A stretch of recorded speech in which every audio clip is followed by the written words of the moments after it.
So typically what we see is that they try to hire one person if they invest in RevOps at all, and then have that person essentially do strategy, architecture, the data engineering, building the infrastructure, all of that. And it's very, very hard to find one person that can do all of that. So that was kind of the gap that we were seeing.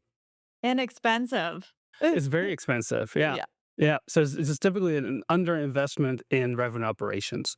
And that was kind of the gap that we were trying to close with revenue operations as a service, because then we give them access to a full team of RevOps experts without having to necessarily have everybody full time in a position in seat in the company, but they really just on demand get access to the resources that they need to build and scale the company at an early growth stage.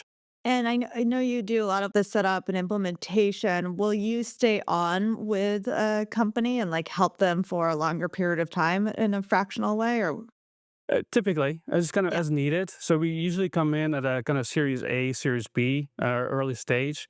We work primarily with either the founder, if they have a VP of sales or commercial leader in place already, then we work very closely with them. And then we stay on and just kind of on demand give access to the resources that they need. And then in some Yeah. cases, we also help them hire if they want to have a full position, if they get to that stage where it's like, hey, now we do really need somebody full time in this position for the company.